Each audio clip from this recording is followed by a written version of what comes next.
योगी सरकार में मंत्री आशीष पटेल ने 2 जनवरी को सरकार के खिलाफ मोर्चा खोल दिया था और जमकर भारी आरोप लगाए थे सरकार पर और अधिकारियों पर।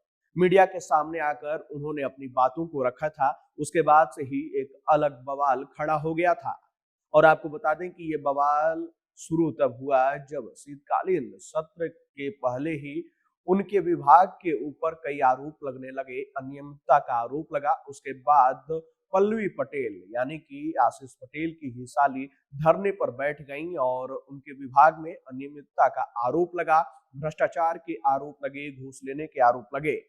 खैर, उन आरोपों के बाद धीरे धीरे जो है वार पलटवार का दौर जारी था, लेकिन 2 जनवरी को मीडिया से बातचीत करते समय सीधा मोर्चा ही खोल दिया था। आशीष पटेल ने एसटीएफ तक को चुनौती दे डाली थी। उन्होंने कहा था कि एसटीएफ पैरों में गोली मारती है, हिम्मत है तो मेरे सीने में गोली मार दो।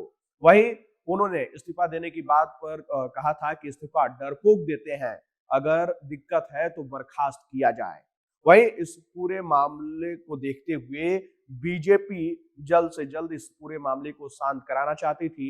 वहीं सूत्रों की माने तो एक दिन के अंतराल पर आशीष पटेल की मुलाकात सीएम योगी आदित्यनाथ से होती है। वहीं अनुप्रिया पटेल की मुलाकात जेपी नड्डा से होती है। आपको बता दें कि 3 तारीख की शाम को आशीष पटेल सीएम योगी आदित्यनाथ से मुलाकात करते हैं। आधे घंटे की बातचीत होती है और उसके बाद 4 तारीख को अनुप्रिया पटेल जेपी नड्डा से मुलाकात करती है। नड्डा से मुलाकात करने के बाद वो अपनी बातों को रखती हैं। क्या कारण थे कि मीडिया के सामने आना पड़ा और ऐसी बयानबाजी करनी पड़ी? क्योंकि अनुप्रिया पटेल ने सीधे-सीधे साफ तौर पर कह दिया था कि अगर बात पार्टी के किसी भी कार्यकर्ता, पदाधिकारी या चुने हुए नेता के ऊपर बात आएगी तो फिर पार्टी अपने ऊपर विचार करेगी। कहीं न कहीं इशारों-इशारों में अलग होने की बात सामने आ रही थी। लेकिन जेपी नड्डा से मुलाकात के बाद उन्होंने अपनी बातों को रखा कि आखिर क्या कारण थे कि मीडिया के सामने आना पड़ा। वहीं अगर लखनऊ की बात की जाए तो सीएम योगी आदित्यनाथ से मुलाकात करने के बाद सूत्रों से जो जानकारी निकल कर सामने आई, वहां पे सीएम योगी आदित्यनाथ ने आशीष पटेल से पूरी बात की जानकारी ली कि आखिर कहां-कहां दिक्कतें आ रही हैं, क्या कमियां हैं, किन कारणों की वजह से आशीष पटेल को मीडिया के सामने आकर ऐसी बातें कहनी पड़ी हैं।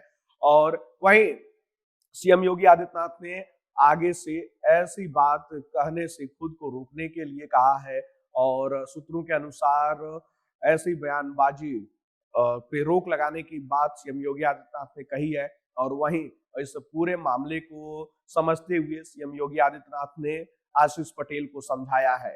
खैर, अब देखना होगा कि आगे आने वाले समय में किस तरीके से अनुप्रिया पटेल का अगला कदम क्या होता है, क्योंकि बीते दिनों से लगातार अनुप्रिया पटेल सहित अपना दल कमेरावादी जो है वो लगातार घिरता जा रहा है। और जिस तरीके से आशीष पटेल के विभाग के ऊपर और आशीष पटेल के ऊपर तमाम बड़े आरोप लग रहे थे, उस पर जो है विपक्ष भी हमलावर था और सरकार को घेर रहा था। लेकिन अब देखना होगा कि आगे आने वाले समय में ये मामला तूल पकड़ता है या फिर इस पूरे मामले में स्थिरता नजर आती है।